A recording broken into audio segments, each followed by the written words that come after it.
Hi everyone, and welcome to this morning's webinar. I'm feeling a little bit better than last week, so you won't be subjected to my terrible coughing and spluttering. So if you were with us last week, thank you so much for your patience. David and I did actually manage to get through all the webinars that we usually hold on the Thursday, of which there are 3. This is the first.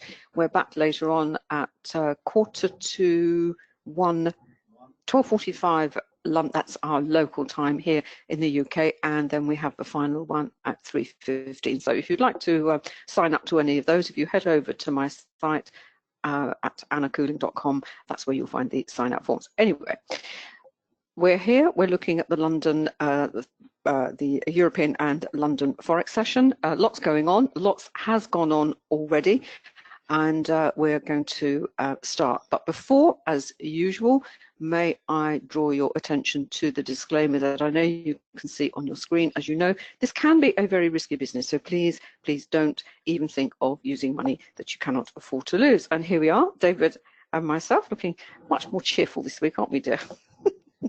Even though it's horrible weather here at the moment, it's really not like June at all, and certainly not like last year, the glorious summer that we had here in the UK last year. But I have to tell you, they only come around once every 40 years, so there we are. I've got another 39 years to wait for another one. And in these sessions, David and I will be looking at the markets through the prism of volume price analysis, our own methodology, together with our quantum trading tools. But the methodology, everything that we talk about from the technical analysis side, the fundamental, the related markets, it's all contained in the books that are on Amazon. I know some of you who come along have already bought the books. If you haven't, may I suggest you just sort of go over to Amazon, read some of the reviews, read some of the extracts, because you on the Kindle you can obviously click on and you can read 10% of the book, just to get it gives you a flavour of where we where we are coming from in our trading and actually our investing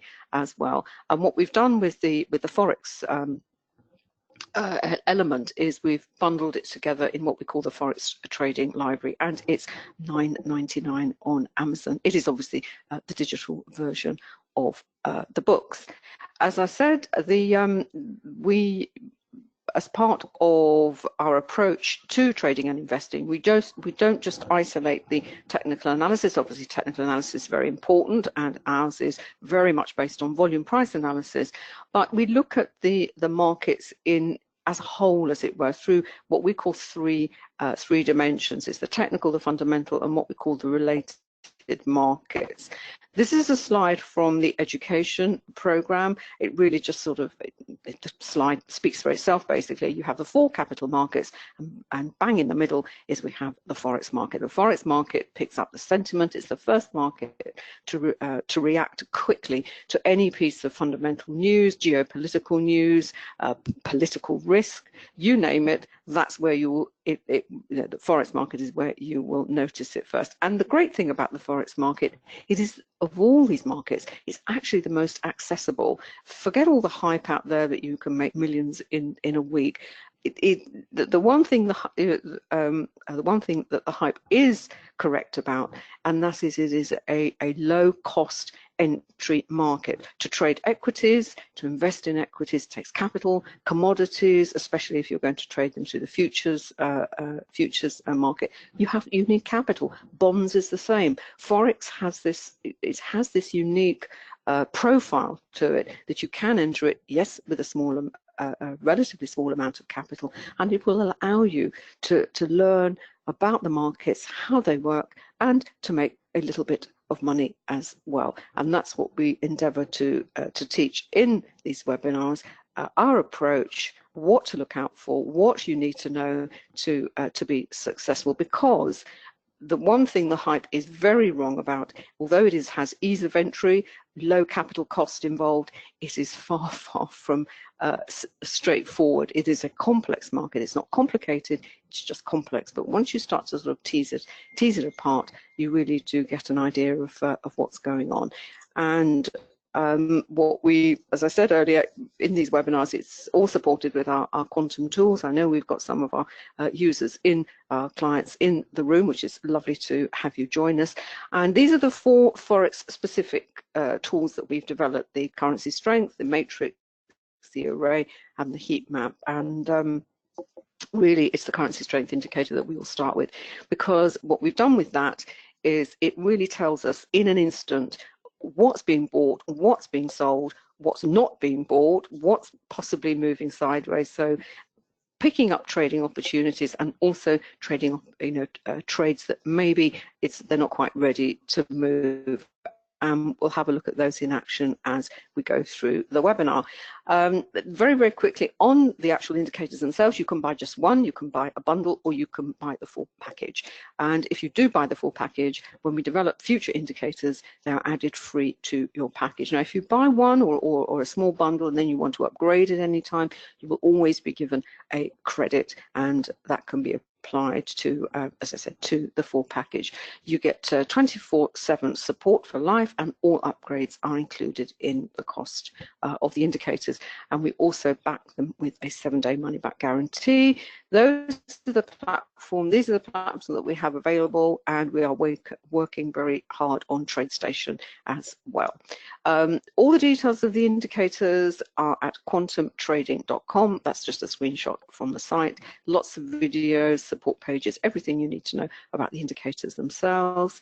The education program I mentioned earlier is called the Complete Forex Trading Program. It does include the full package of trading indicators. And if you've bought anything from us, as I said, a credit will be applied, and you select the platform that you would like to use as part of the program. And it really is, it's all you need to know to trade Forex with confidence. This is the site. It's quantumtradingeducation.com. All the modules are explained. I have to say ahead that the number of slides that are involved, I think it's about 7,000, but please don't let that put you off, because you don't, it's a bit like an elephant. You don't have to eat it at one time. You can nibble away with it in your own time, and just it's the knowledge and the skills that you will have for life. Because what you learn, although it's Forex specific, much of what is in there is transferable to other markets and to other instruments that you may want to trade in the future. And it's like everything else. Once you've learnt it, it's yours. You can add and obviously add to it as you go along. And you can always catch up with my views, my opinions, analysis, and what have you. There's various Facebook pages, but everything is really focused on annacouling.com. I'm just going to pass over to David, see what he's got to say, and I'll get some charts up. As I said, there's been some interesting news overnight to do with the Australian dollar, and I just want to explain why. If you follow something like Forex Factory, the data came in much better than expected, and the Aussie was sold off, and it's been sold off quite aggressively.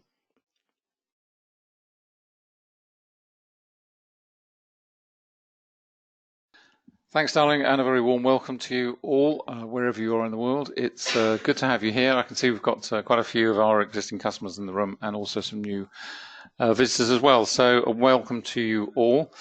If this is your first time of coming along, then we run it as a two-hander. Anna focuses primarily on the MT5 on her side. I've got NinjaTrader running on mine, so we can hunt out things and find things of interest.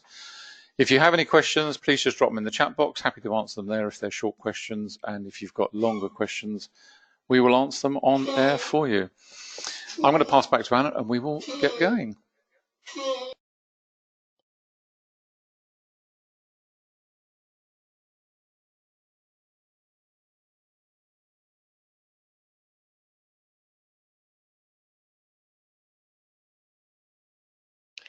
Okay, thank you. Thanks. We just had a little break there. We had a sort of, we thought we had a technical problem. In fact, the webinar, the platform didn't load, the GoToWebinar platform didn't actually load when I first started. So let's hope we're not going to have technical issues as we go along.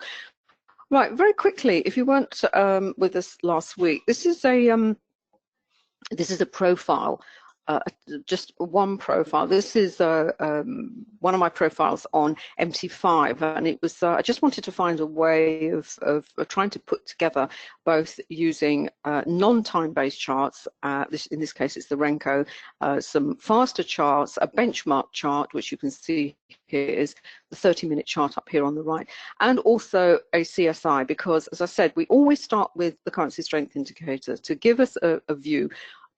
As just a snapshot. It saves looking at 28 charts and, you know, just trying to decide what's being bought, what's being sold. As a 24-hour market, it clearly never stops. It's not the moves in the currency and currency pairs. They don't move at the same rate and same speed through the different time zones. Obviously, different currencies are more important at different times of the trading session. Obviously, overnight, because we had Australian news, the Aussie was very much center stage, as it were. So, you know, what the CSI does, it just gives you this immediate visual picture of what has been on the moves. Now, this is the 30-minute one. And you can see here, this is the extent of the sell-off in the Aussie. There has actually now started to make some kind of effort to move higher, as it were, because nothing stays oversold or overbought forever. If we were looking at this, not on this particular profile, just as a CSI on the 30-minute, you say, well, okay, I can see there's some buying coming in to the Aussie. Well, now I'm going to look over here. Well, what is it being bought? You know, what is being bought against? And you know, the British pound is turning down. The Swiss franc, which is this green line, which is also turning down, you think, okay, well, that may be possibly a suitable candidate. Now, we've got the Euro Aussie. This is my Euro Aussie profile. And I can see that kind of is, you know, you can see the strong move earlier on in the Euro Aussie. You can see that very, very strong buying of Aussie and the very strong selling of the, strong buying of the Euro, strong selling of the Aussie, which is reflected on the charts that I've got underneath this chart. But you know, that's happened now, and I'm, you know, wanting to move forward.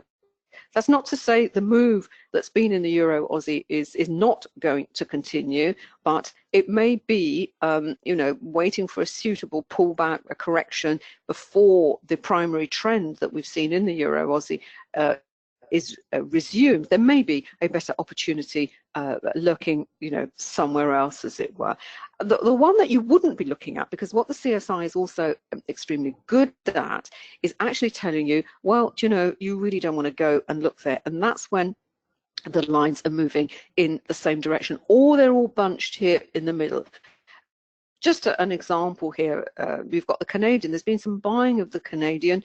Again, where's it being bought against? Well, the pound is turning down there. There's a cross of the Canadian against the Swiss franc. There's quite a lot of selling in the Swiss franc. But look, where it's moving in the same direction, you've got the Euro, you've got the Canadian, and here you've got the New Zealand. Those pairs, you probably wouldn't go and, you know, you say, okay, not that you wouldn't pay attention, that at the moment you would say, probably not offering a trading opportunity. Now, what's interesting here, you've got the dollar at this point, looking back a bit, the dollar was going up, the euro was going up. That is also telling you is likely to be in congestion. Now, what I've done with this chart is I've also added the matrix, because what the matrix does, it also saves you a job of going to have a look at the charts as well, because it picks out those pairs for you. So, for example, as I said, the Canadian and the Swiss, we were looking at, they were doing it across. What has happened? That is actually the strongest pair in this particular time frame. So, two indicators that save you just a heap amount of time, and, you know, spotting trading or potential trading opportunities, but also what's not on the cards at the moment. And if you're a trader that maybe likes to focus on, you know, a little portfolio of pairs, 1 or 2 or 3 pairs, it also tells you what your particular pairs are doing at any particular and given time. So I'm just going to reduce that down now. This is my 30. This is the 30-minute chart, and we can see here. You can see here the Euro Aussie was pretty much in congestion a lot the volume point of control, and suddenly it had this burst higher, and this was on the release of the news. And let's just go and see why it burst higher, given that the Aussie, the data that actually came in much better than expected. And I'm just going to whiz over to where am I? Here we are. Whiz over to Forex Factory. And it was the employment data. Now, okay, you look at these two raw numbers here, and as I said, it's about 2:30 our time. This is the employment change, and this is the number of jobs created. So you look at that number. The last month was 43.1. The consensus was only for 16,000. It actually came in at 42.3. And you think, oh, well, okay, that's a good number. Then you look at the unemployment rate, and you think, well, okay, 5.2, supposed to have gone down a bit. It's still 5.2. So there is, and you think, and hold on a minute, why is it? Why was the Aussie sold on? And it's only when you dig down into the data, and apparently it's because that may be a good number. The problem with the number is that it is part-time work. It's made up of the majority of part-time jobs. It's not full-time jobs. So that tells you that, okay, the Australian economy on the surface may be, showing, good signs, as it were, and certainly not suffering as some other economies.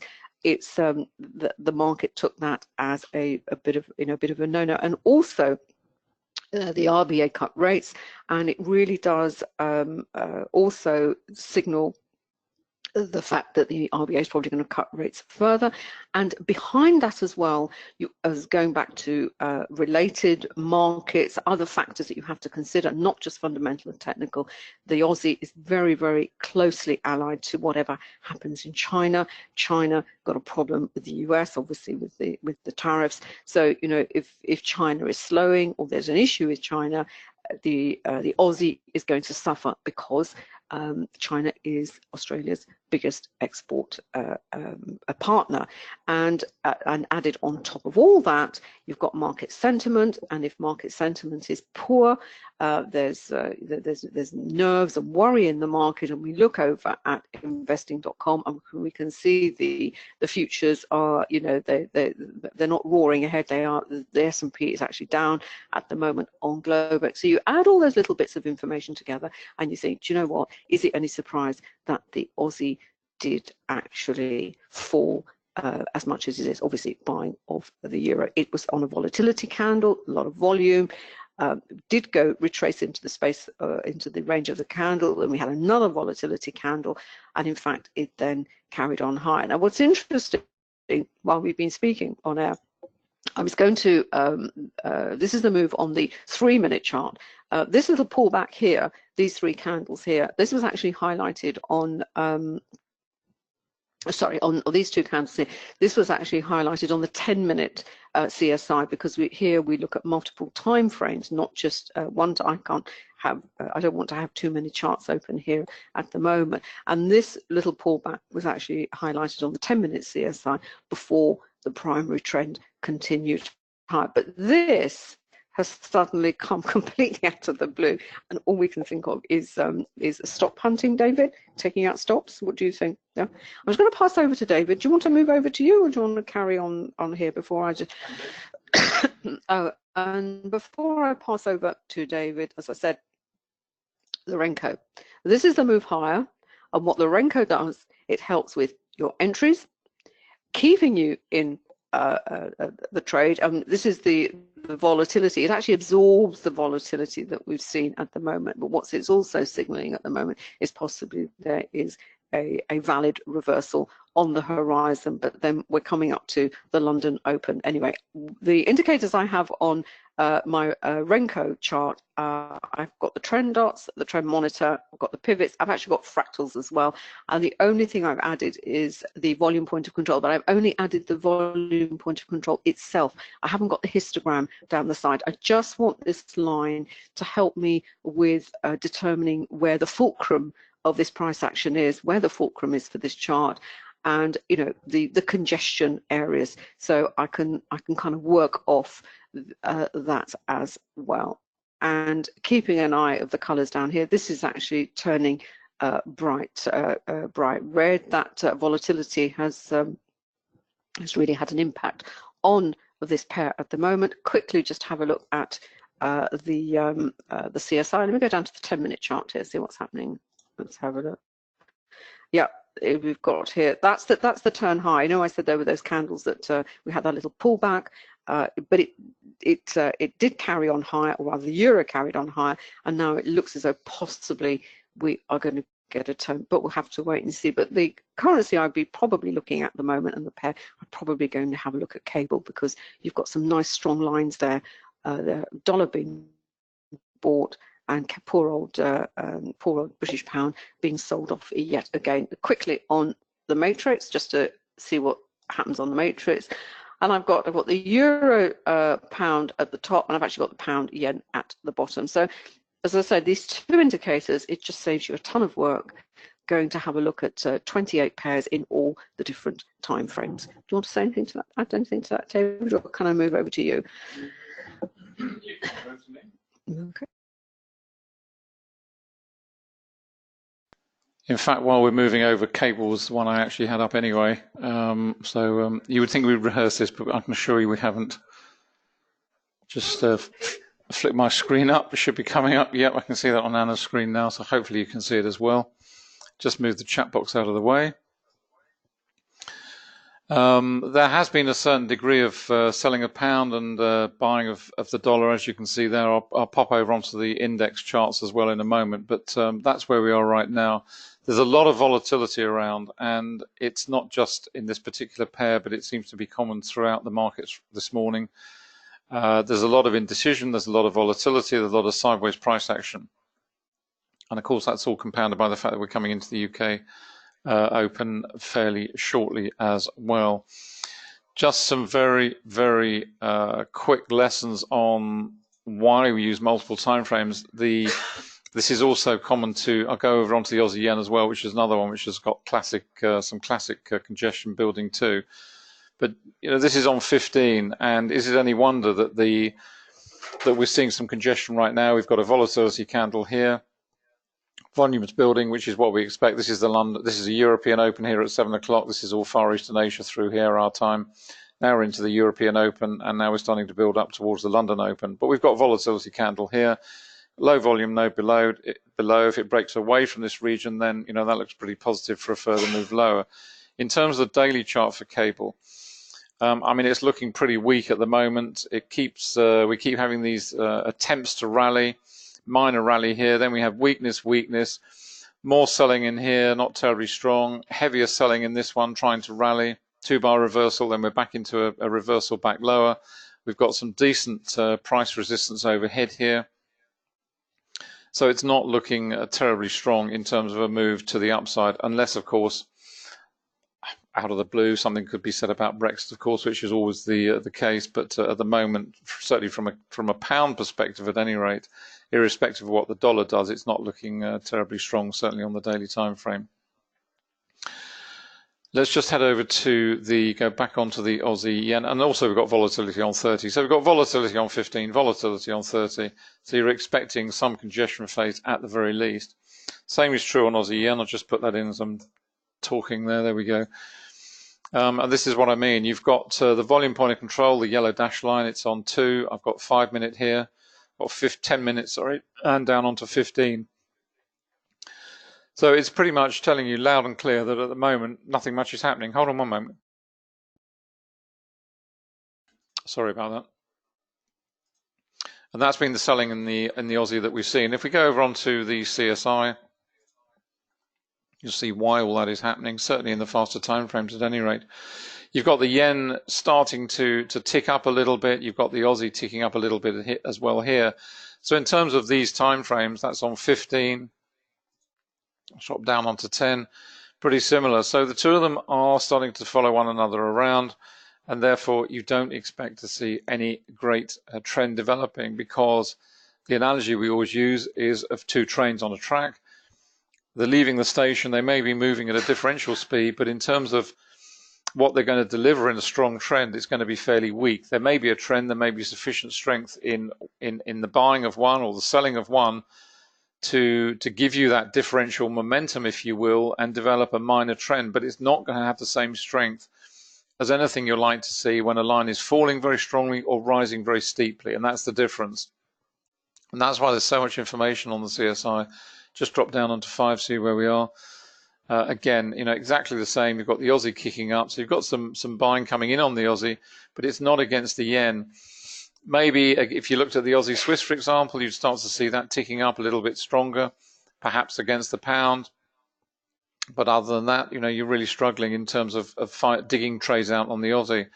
Then, of course, it's the other opportunity. If you're not looking for a trend, or you're looking for a reversal, we've got the Canadian dollar, which is very strongly overbought up here at the top.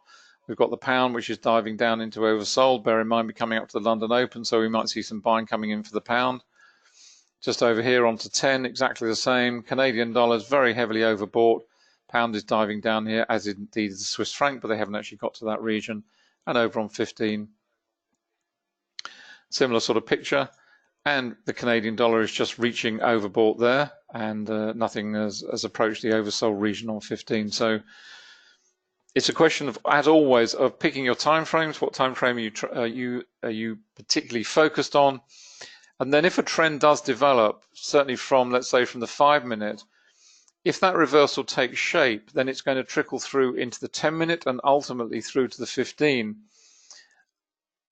The corollary to that is that something that occurs on a 5-minute may just be a slower pause or minor pullback on a much slower time frame chart. So what you're seeing on 5-minute as a potential reversal, full-blown reversal to you as a scalping trader, in other words, it's gone from overbought to oversold, but then doesn't develop thereafter. What that will signal on the chart for a slower time frame is that it's merely a reversal or a pullback in a slower time frame, and ultimately the primary trend, in other words, bullish or bearish primary trend, has not been broken. It's just been a pause point in the longer term trend on a slower chart.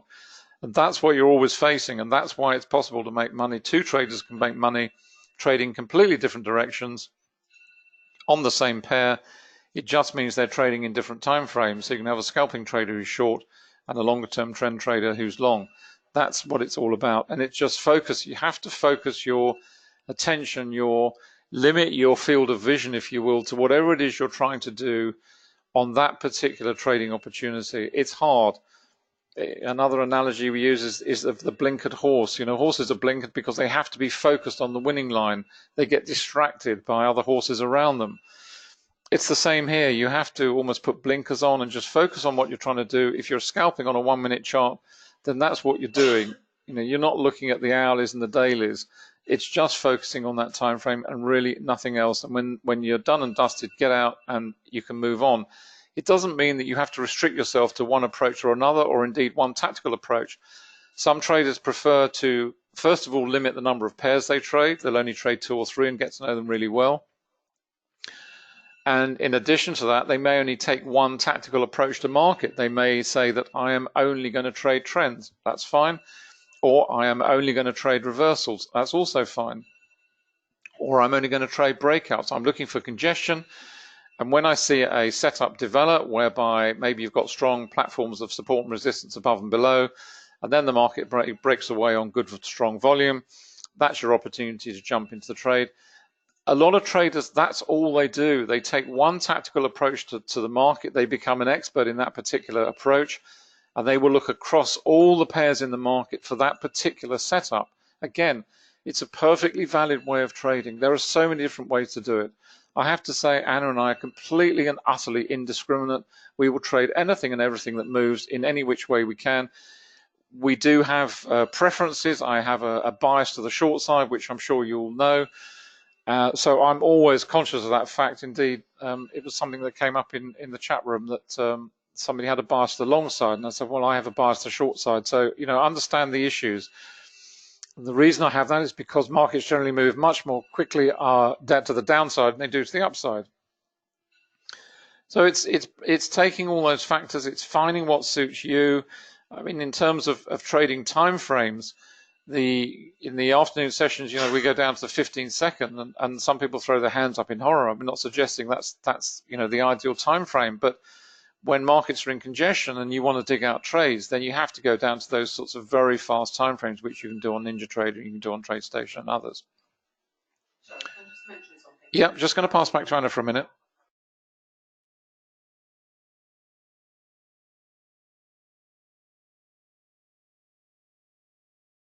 I mentioned earlier about news and geopolitical news. I just picked up on one of the news feeds that the Canadian is rising.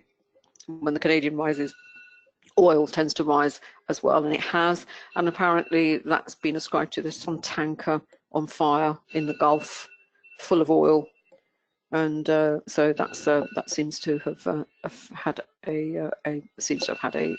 an effect on what we're seeing. Again, it's just a perfect example of understanding the intermarket. Sorry.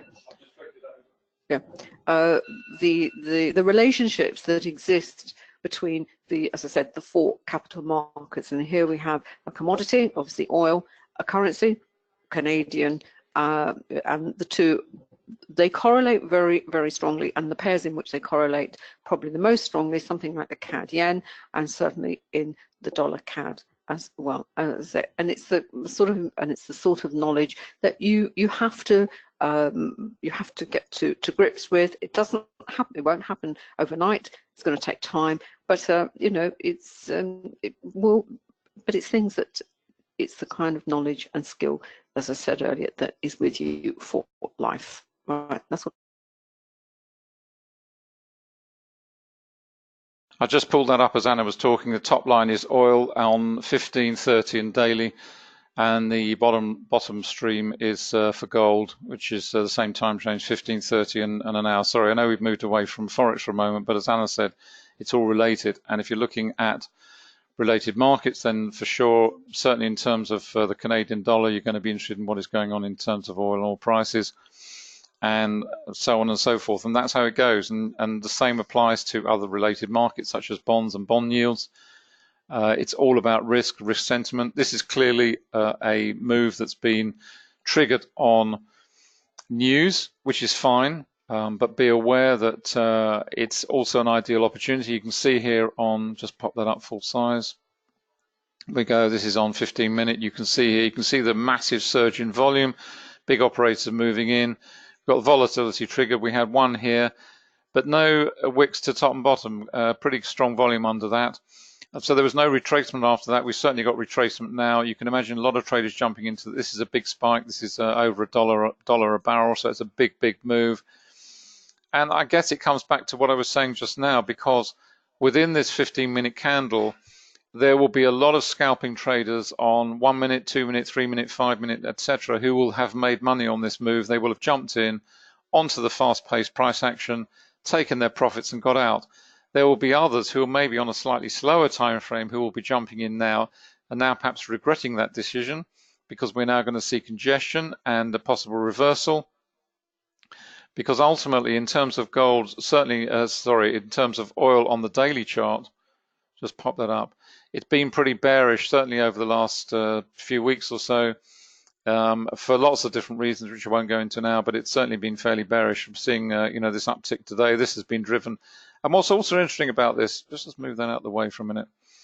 What's also interesting about this daily candle is that when you look at candles historically on a daily chart or slower time frame charts, and you look at that and you think, you might interpret that as, oh, well, we've seen solid buying throughout the day. Well, that's not the case. If you split that candle apart, and it's only because we know, but if you split that candle apart, and this is, let's assume this is how it closes on the day, then the actual price action in there is not a steady rise in oil throughout the daily session. It's a spike over 15 minutes or 10 minutes or 5 minutes or whatever it was, and the rest of it is just congestion.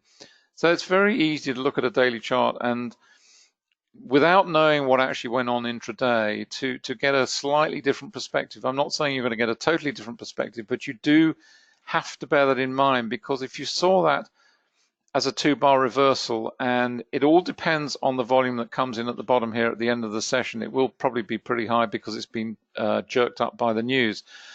But if you see that as a 2-bar reversal, then you know, it's a very simple conclusion. So, okay, we've got a 2-bar reversal, we've got bullish engulfing coming in, we're expecting to see that market rally without actually knowing what the driver was for that. And actually, it was a news spike of something that was happening on a geopolitical event.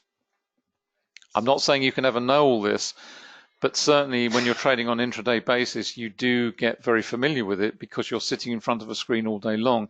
If you're not sitting in front of a screen all day long, then you know it's a little bit trickier to unpick what actually went on during the day. We've written some posts on gold, and we're bullish on gold at the moment. That's gone, looking for that to go back up to 1350 and beyond in the medium term. Let's just go back to where we were.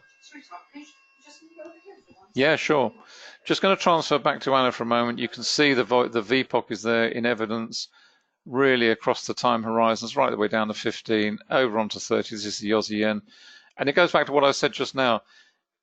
Your tactical approach may well be at this point, if you're a breakaway trader, you know, you're in congestion phase, it's trading around the volume point of control, you've got very strong levels here of support and resistance. This is very strong support under here.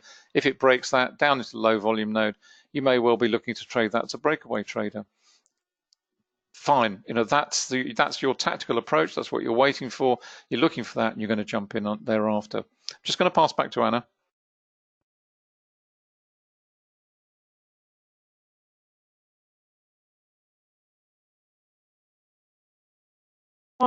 Finally, on oil, we say it's on at one level. We say, oh, you know, we read the headlines. Oh, it's because this oil tanker caught fire in. It's one oil tanker. You know, against the whole production of oil, it's not a huge. You know, it's not going to make a huge difference. And what you also have to remember is that it is the perfect excuse to take out the shorts, isn't it, David? Because everyone's actually quite bearish on oil at the moment. So that's the other reason for events, as it were. They are used for a very specific purpose, and that is simply to take traders out. So just bear that in mind. I just wanted to swing over to the pound yen, because it's just a lovely, lovely example of some price action that is, you know, going into you know, you look at a 3-minute chart, as we see here. This is the pound yen, and this is the volume point of control. We're talking about tactics. One of the tactics that we really like is using congestion phases. You have to understand congestion phases, and because they represent something like 70% of the type of price action that goes on in this market, and understanding that at some point, you know, the price will break away. Breakout trade, it's called breakout trading. Traders get, oh, I don't like breakout trading. There's so many fake outs and et cetera, et cetera, et cetera. Well, you know, yes, but it's because that's because you don't understand how the structure of the chart, what is going on in the different phases of price action. This here on the 3-minute chart, this is actually quite a long congestion phase. It's rotating. A congestion phase, look at it this way, it's where there's an element of price agreement. The buyers and the buyers and sellers in this market, there is no divergence, there is no desire to move this market, this instrument, in one firm direction on another.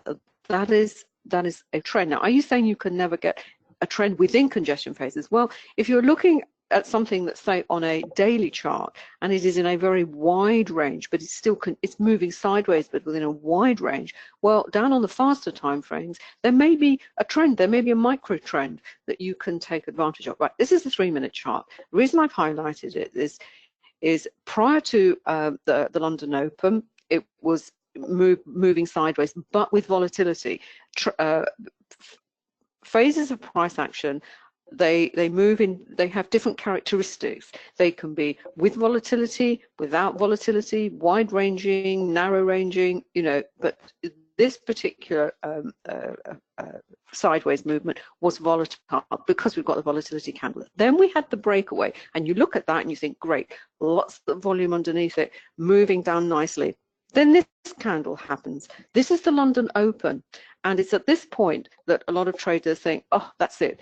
you know, I'm out of here, my stop's taken out, etc., etc. Because this is what happens at the London Open. You sometimes have a complete reversal of sentiment.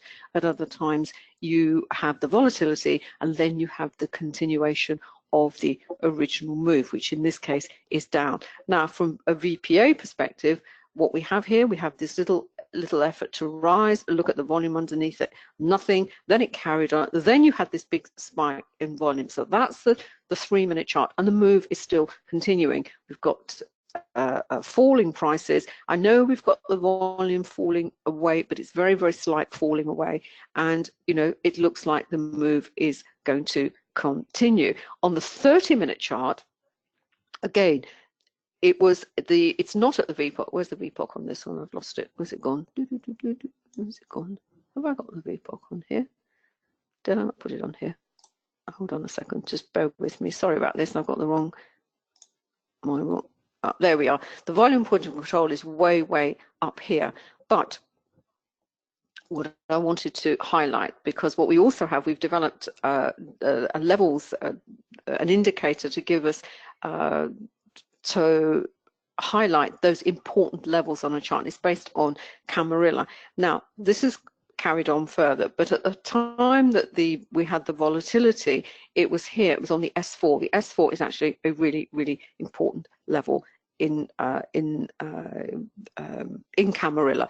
It's actually, once the price moves through it, closes through it, with a lot of volume underneath it, it is considered to be a valid breakaway. So the benchmark chart that I'm using is still showing bearishness. I look at the 30-minute CSI, and you can see the pound here falling very, very sharply. This is the yen that's rising. So a lot of British pound selling at the moment. And then finally, 30-minute is just my benchmark, my anchor chart, if you like, my anchor time frame. This is the renko, and what we see here, this is the previous consolidation. We had the move down, then we had the consolidation, and this is the move that we're seeing at the moment. But the important element, aspect of this particular move is not only does it give you potential your entries. That's when the dots and the monitor are both showing red. But what it also does is absorbs that volatility that we had at the open. If that had been a reversal, then it would have shown up on the renko. The renko stayed relentlessly red, both in terms of the dots and of the trend monitor. So given that one of the most difficult things in trading is actually staying in a move in a trade, having a chart, having a non-time-based chart which smooths out that volatility will help you. Now, this chart here, I've actually set it to a fixed value. It's a value of 2 pips, but you can use the ATR function, which allows, which basically the system works out the optimal pip value of those particular bricks. It could be 1.6, it could be 3.2, whatever. Or what you could do is actually run both. So you can run one as a fixed value and the other one with the ATR, and you can compare the two, and actually it makes it even more accurate. Now, what's interesting, the VPOC has moved down here. We've still got heavy selling, but it's also signaling that possibly we are coming to a pause point, and we can confirm that, we can verify that. Let's move down to, say, let's move down to the 5-minute chart. Where's the 5-minute chart gone? Oh, well, let's move to the 4-minute chart. Let's see what's happening here on the CSI.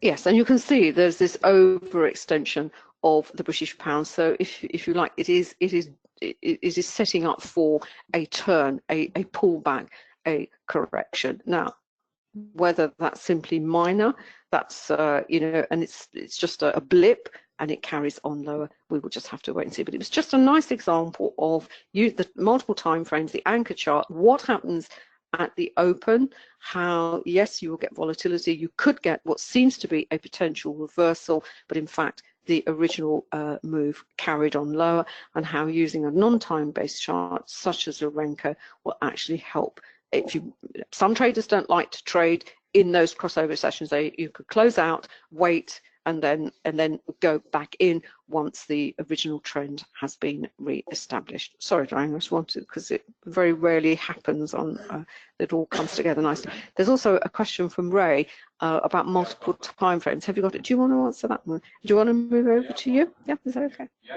can do. Moving back onto Ninja, and just while we're doing that, if I can do two things at once. There we go. I know most men can't, but I've sort of extended my abilities a little bit, so I can actually do two things. Sorry about that. I don't know why I said that, but there we go. Ray, your question. Yes, indeed. Just before I do that, what I've gone to is basically the matrix. I've isolated out the pound, and as you can see there, it's literally a full house. And what that's telling you, several things. First of all, the sentiment towards the British pound is universally selling, because they are all stacked in perfect alignment. And if we go up to 10, I will come back to you, Ray, I promise, up to 10, there you can start to see the same picture taking place. Euro pound's got another step to get up here. These have got to join their brothers and sisters down at the bottom. And there we are on 15, very, very much the same picture right the way across the pre. So pretty much across the faster time frames, that's what you're seeing. In other words, the selling of the pound is pretty much universal across the pound complex. If you go up onto the array, this then gives you an idea of strength of trend. We've got a pretty strong trend on euro pound, very strong trends on pound yen and pound CAD down here, less so on these up here, but these may well sweep down to join the others at the bottom.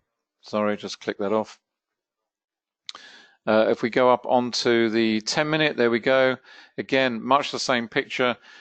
And what you want to see, looking at all these things and up onto 15, is this sweeping. If this is going to continue as an uptrend and a downtrend for the pound, then you want to see these sweeping higher, these sweeping lower, and that sentiment moving across the market to develop that trend ever stronger. And what's also nice about the array, in the ranking ladder on the right-hand side, not only have you got the pairs ranked, but you've then also got this facility which highlights pairs, whether they are approaching or reaching oversold, or whether they are approaching or at an overbought. You can see here we've got an overbought up here right at the top in terms of the Euro Aussie. We get the darker blue, and then we get the darker blue with brackets, and then into the lighter blue to reflect the fact that that has potentially reached an overbought situation. Same down at the bottom here, we've got oversold here, bright red, and we've got potentially oversold in the darker red. So it's giving you that information. In other words, it's a replica of the currency strength indicator, where you've got the lines which give you a sense of overbought and oversold. And here it's given to you in terms of the currency pairs as opposed to the individual currencies themselves. Let's just go back down to the CSI. Let me answer your question, Ray, which is a good question, on multiple time frames. If we use the 3 time frames, then which one do you use as your trading window of opportunity, if you will? And as a rule of thumb, I would say the middle one, because the reason we have 3, you can have more. I mean, a lot of traders have 5, 6 different time frames. You know, it's not, 3 is not I'd say 3 is the minimum, because what a 3 arrangement, an arrangement of 3 charts gives you, if you look at the center one as your trading opportunity, what you're seeing on the faster one is what is going on there. And if a change is going to come through, then it's going to come, if you've got 5, 10, and 15 to use an example. If the 5-minute is transitioning, maybe you've got something developing there. If that is going to be a reversal or strengthening of the trend, you're going to see it ripple through into the 10-minute. And ultimately, you will see that reflected over onto 15. So that's one aspect of it. The other aspect of using multiple time frames is that obviously on 15, you will see things that tell you or give you a signal that something is likely to be happening on 10. And equally, you'll see something on 5 that will give you the same information back onto 10. And that, for example, is where you see volatility come in. If you see volatility come in on either of your extremes, if you will, then that is going to, and maybe you don't see it on the 10-minute time frame, then that's going to tell you that the market is going to perhaps either go into congestion or maybe a full-blown reversal. And that's the whole business of using multiple time frames. So, and it also applies not only to time horizons. As I said, 3 is the minimum. You can go up to as many as you like. Sometimes we have more, sometimes we have 4, maybe 5. It's also a reason why you do really needs to have more than one monitor, because trying to cram it all on one monitor is difficult. We do it here purely because we're running a webinar, but when we're actually trading ourselves, we do have many screens up with lots of different bits of information, not only related but also different time horizons. But it also applies to non-time based charts. If you're going for a three time horizon basis, then I'd also urge you to have a renko, as Anna said. You've got the renko there. The renko gives you, it smooths out that price action. It helps you with entries. It helps you to keep you in, and it also helps to get you out again. It just smooths all that price action out. So I would urge you to use a blend of time and non-time based charts. But using multiple charts also applies to tick charts, for example, where you might have 4 of them. Again, non-time based, but you're using a multiple array to help you get in, and also to sit there in your time frame. The analogy I've used many times before, and I'm sure you're fed up with hearing it, is basically a 3-lane motorway or highway. You're sitting in the middle lane, and you're in the middle speed. You've got faster traffic and you've got slower traffic, and really that's what it comes down to in terms of trading. So that's only my suggestion. You might find a better way of doing it. You might find that 4 charts suits you more comfortably. That's fine. There's no rules about this. I'll just say two is not really sufficient. You really need to have 3 as a bare minimum. Just keeping an eye on what's going on here. You can see up here the Canadian dollar is flatlining up in overbought. Pound looks as though it's still selling off a little bit. Let's just move over. There we go. Similar thing. Canadian is now very strongly overbought and flatlining. Pound still selling off quite strongly. So if you were looking at this as a reversal opportunity, you'd certainly be eyeballing the Canadian dollar for a sell, and you'd be looking at the pound maybe for a buy, and just waiting and being patient. And that's really going back to what I was talking about earlier in terms of tactical approaches. It's what suits you temperamentally, because waiting for a reversal requires patience. It also requires you putting more money on the table, because your stop loss is going to have to be that much wider to allow for that buffering of the currency pair before it actually reverses. There's nothing to say that the Canadian dollar right here up at the top is going to nicely roll over for you straight away. As soon as you put your position in the market, this is now going to start selling off strongly, and the pound is going to do it likewise and come up nicely for you, and you'll have a nice steady stream of profit. It doesn't work like that. What is likely to happen is this is like to flip-flop around up here for a little bit. You can see it with the euro. We had a very strong move in the euro, lots of euro buying. Looks as though it was going to roll, then it went back up, and then it's starting to roll again, a little bit of a kick up. That's what happens.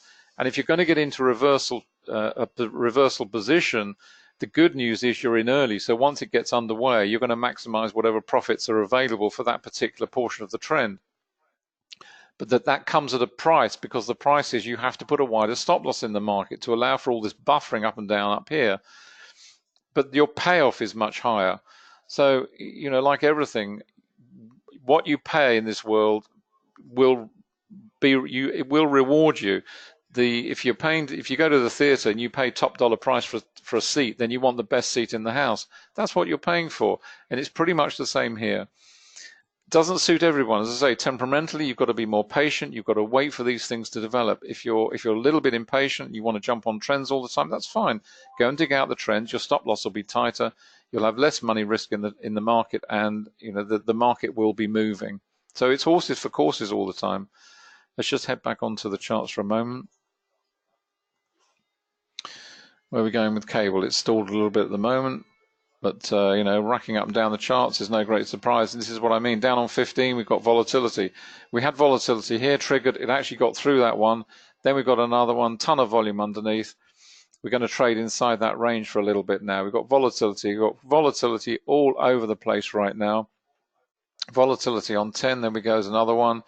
There's a certain amount of buying coming in under this one. This is 5 minute. You can see a huge amount of volume under this one. We had some... This is 8 o'clock, so this is the London Open. So in terms of comparing volume, we're comparing in here. So we can make a straight comparison between what went on from here through to here.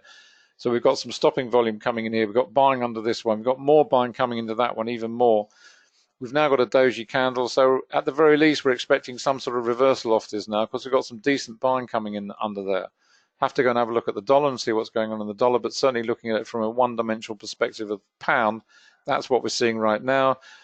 Buying here, what have we got over here? There's congestion over here. We've got volatility over here, volatility over here. We'll have to see how this candle shapes up. This could be interesting on 15. If we get a high volume under this candle, nice deep hammer candle with a ton of volume under it, that's the point at which you might be looking for a reversal position. And that's the difference. And it also applies to breakout trading. What Anna said is if you're going to apply breakout trading, everyone, oh, it doesn't work, and you fake outs and all this and blah, blah, blah, because they don't follow volume. If you follow volume, then you'll see what's going on. You'll see whether it's a genuine move. If it's a genuine move away, good candle, price action, strong volume, then it's not a fake out, it's a breakout. It's as simple as that. I'm going to pass back to Anna.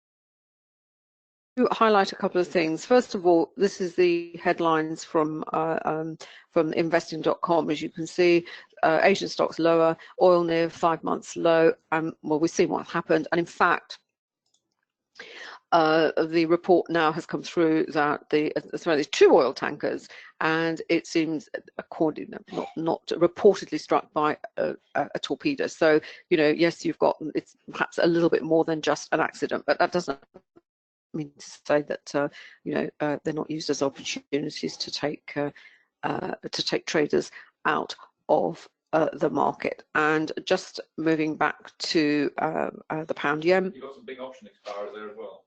Where's that? Oh, what, on investing? Oh yes. We sometimes we forget to talk about the options, option expiries, which we'll mention again in the next webinar. And this also gives, we're talking about levels and importance of levels. These are due for today, and you can see some really big numbers: 1.2 billion, 2.5, and it's really what happens is if the price is anywhere near these strike prices, or there's a chance that it could get there, you'll find a lot of money will be used by one of the holders of the option to actually push it to that price, or protect that strike price. We never know the terms of reference of the contract. All we know that these levels are important to some very big operators. And pound yen, anything for something like euro dollar, dollar yen, anything over, you'd have to look over $1 billion, because these currency pairs have a big chunk of this market. So when you come to perhaps the less liquid pairs, so you look at here, and the one that really stands out is, let's have a look, where did I see it? I thought I saw it a minute ago. Was it on Aussie Yen? Aussie dollar rather. Yes, this is sorry, Aussie dollar. You've got 69.35. You've got $1 billion on there. Now that's really unusual, because the Aussie dollar, it is an important currency pair, of course, but it certainly doesn't have, in terms of percentage of the market, it's nowhere near something like euro dollar. So when you see something like an Aussie dollar and you've got $1 billion next to it, you think, right. And I don't know what the rate is at the moment for Aussie dollar. So that's something, it's just another, one of those another bits of information that we need to know as part and parcel of forex trading. And it's all covered in the education course, along with everything else. Right, getting back to my what have we got here? Pound yen. And what's interesting is that it's the yen which is the driver. The yen has actually turned over. This is the 10-minute chart quite sharply. The pound is kind of trying to limp up. What's it turning up at? I would say probably against the Swiss yen, David, because the yen is it's the lines. You also have to see the angle of inclination, how sharply they're moving. If they're sort of waggling along like the New Zealand is really not doing anyone any favors at the moment, certainly on this time frame. And what did I say? Pound Swiss yen, and lo and behold, it's the best one. And it sort of ranks them. And of all the yen pairs, the nice thing about, as David says about the yen pairs,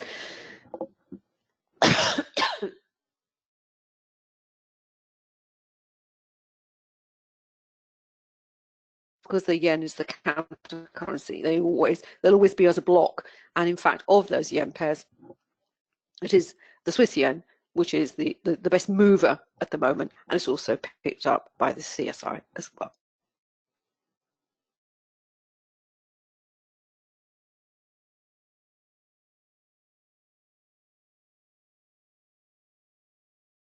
Apologies, you can probably hear Anna coughing in the background. She's having a coughing fit. I think she's okay. Been going on for weeks, so there we go. I hope you've enjoyed today's session, and we will be back later at 12:45 our time. So look forward to seeing you then. Thanks very much indeed for coming along today. Hope you've enjoyed it. Hope you've learned something perhaps you didn't know that before. And we will look forward to seeing you later. So thanks for joining, and bye for now.